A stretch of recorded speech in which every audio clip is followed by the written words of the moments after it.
با سلامی گرم به یکایکتان دوستان خوبی من شعله گلخوجه هستم. همه روز ساعت 10 با وقت پراگ، ساعت 12 با وقت مسکو و 14 با وقت دوشنبه در خدمت شما با خبرهای تازه.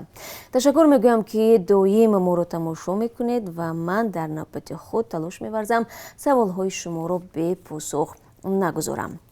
در شمال توجیکستان باز یک دیدبانگاه مرزی افتتاح یافت. گذرگاه سرحدی سنجیدزور در شهر کنی بادامی ولایت سوغ در مرز با ناحیه لیلک قرقیزستان باز شده است. کارهای ساختمانی دیدبانگاه مذکور 3 سال پیش با مبلغ‌گذاری مقامات ولایتی آغاز یافته گفته می شود. در آن برای سربازان و افسران شرایط ضروری معیشی و خدمتی فراهم آورده شده است. باید گفت با گذشت بیش از 12 ساله از فروپاشی اتحادیه شوروی از 976 کیلومتر مرزی این دو کشور تا امروز تنها 504 کیلومترش تعیین و علامتگذاری شده است. دیدبانگاه حقوق بشر یک سازمان معتبر حامی حقوق انسان از اتحادیه اروپا دعوت کرد به کشورهای آسیای مرکزی بگوید کمک‌های بیشتر در عوض اصلاحات واقعی حقوق انسان وابسته خواهند بود. قرار است ملاقات 16 اتحادیه اروپا و وزیران کشورهای آسیای مرکزی امروز صورت بگیرد. در بیانیه آمده است حکومت‌های آسیای مرکزی با بهانه مانع شدن به گسترش کرونا ویروس دسترسی به اطلاعات و آزادی بیان را محدود کردند. از طرف دیگر مشکلات اقتصادی و نابرابری در نتیجه پاندمی در منطقه زیادتر شده است. درباره توجیکستان دیدبان حقوق بشر گفته است بیش از 150 مخالفان دولت، منتقدان و وکیلان دفاعی آنها که با اتهامات دارای انگیزه‌های سیاسی جزا گرفتند در زندان میمانند. عین زمان وضع زندان‌ها وحشتناک است و فعالان از شکنجه و بدرفتاری گسترده در این مؤسسه‌ها گزارش می‌دهند. با گفته سازمان به مخالفان دولت توجیکستان در خارج حمله صورت می‌گیرد. آنها را با درخواست حکومت استرداد می‌کنند و خویشاوندان این افراد را در داخل آزار می‌دهند و دستگیر می‌کنند. دوستان عزیز، اکنون به نقشه پروازهای چارتری از روسیه به توجیکستان توجه نمایید که از جانب شرکت سامان ایر انجام بشود. در نظر است که فردا 18 نوامبر 5 پرواز چارتری صورت بگیرد. خواهشمندان امکان دارند طریق 3 پرواز از مسکو به دوشنبه سفر کنند، همچنین 1 پرواز از قزان و 1 پرواز دیگر از نوسیبیرسک به پایتخت توجیکستان عملی می‌گردد. به همین ترتیب تا آخر ماه نوامبر باز 58 پرواز غیر نقشه‌ای باقی می‌ماند که از جانب مقامات توجیک و روس هماهنگ شده است. برخی از شما عزیزان میپرسید که آیا ماه دکبر پروازهای چارتری ادامه میکند یا نه؟ باید بگویم که در این باره معلومات دقیق در دست نیست. معمولا وزارت کارهای خارجه توجیکستان جدول نو پروازها را در اول ماه اعلان میکند. وابسته به برقرار نمودن پروازهای دائمی هنوز روسیه به توجیکستان چنین اجازت را نداده است. بنا به خبر شرکت روس آویاسیا دو طرف در جلسه روز 11 نوامبر در این باره به موافقه نرسیدند. یعنی هنوز معلوم نیست که کی پروازها برقرار و مرزها باز می شوند. ضمناً همان طوری که انتظار می رفت به فرق از ماه‌های گذشته که تلاش هزارها شهروندان توجیکستان برای بازگشتن به وطن از روسیه به مشاهده می رسید، حالا اکثریت برعکس می خواهند به روسیه بروند. اما متاسفانه بازگشتشان آسان نخواهد بود، زیرا در ماه جاری همگی 2 پرواز به نقشه گرفته شده است از سوی شرکت یوتر روز 21 و 28 نوامبر و آن هم برای بردن شهروندان روسیه. رسما نرخ بلیط ها از 42 تا 45 هزار روبل روسی است. بینندگان عزیز، قسمت زیادی شما درباره مشکلات بی‌برقی در توجیکستان شکایت میکنید.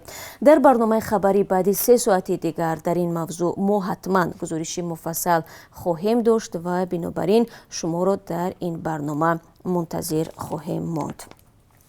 لگاتوم اینستیتوت یک پژوهشگاه بین المللی مقرش در لندن در گزارش تازه خود گفته است توجیکستان در 10 سال اخیر شکوفاتر شده است.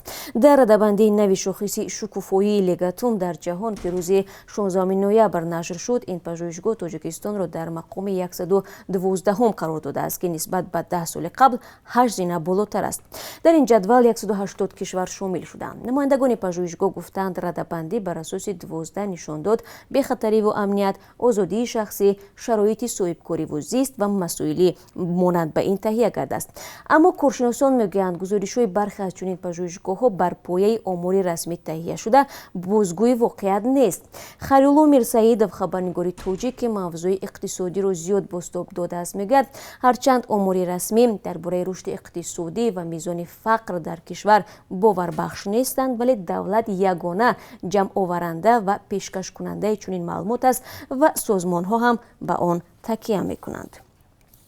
вазорати корҳои дохилии Тоҷикистон аз як садамаи маргбор дар ноҳияи Дарвоз хабар медиҳад. Сокини 48-солаи ин ноҳия рӯзи 14 ноябр ҳангоми ҳаракат дар роҳи деҳаҳои Гӯшун Дударгӣ Қалъаи Хум аз ӯҳдаи идораи мошин набаромада ба ҷарии 20 метр меафтад. Дар натиҷа ронанда дар ҷои ҳодиса ба ҳалокат расида 3 мусофири ум, 2 зан ва 1 кӯдак, ки 4 сол доштааст, бо ҷароҳатҳои ҷисмонӣ ба беморхона интиқол дода мешаванд. дар Қирғизистон як зодаи Тоҷикистонро барои талоши интиқоли чандин тонна маводи сӯзишвории қочоқӣ боздошт намуданд. Хабаргузориҳои қирғизӣ аз қабли хадамоти марзбонии он кишвар менависанд, сӯзишворӣ дар мошини камази ошкор шудааст, ки бидуни убури гузаргоҳи марзӣ ба самти Тоҷикистон ҳаракат мекард. Дар бордони мошин 8 тонна маводи сӯхт ошкор шудааст. Ба қавли манбаъ, ронандаи тоҷики 38 сола барои маводи сӯхт ҳеҷ гуна иҷозатнома надоштааст. Илова бар ин, ӯ рақамҳои қалбакии мошинҳои қирғизиро истифода бурдааст. Корҳои тафтишотӣ дар ин замина идома доранд. байни Панҷакенту Самарқанд роҳи оҳан бунёд мекардад. Дар ин бора Азия Плюс бо истинод ба ҳарфҳои раиси вилояти Суғд иттилоъ медиҳад. Миёни Самарқанду Панҷакент беш аз 6 километр роҳ аст. Раҷаббой Аҳмадзода гуфтааст, нақша аллакай омода шудаву сармоягузор меҷӯянд. Қарор аст 20 километр роҳро Тоҷикистон ва боқимондаро кишвари ҳамсоя Ӯзбекистон бунёд кунад. Интизор меравад, ки роҳи оҳан то ҷашни 30-солагии истиқлоли Тоҷикистон сохта шавад. Ба қавли Раҷаббой Аҳмадзода, тариқи ин роҳи оҳан имкони ба хориҷ баровардани маҳсулоти дохилӣ имконпазир мешавад.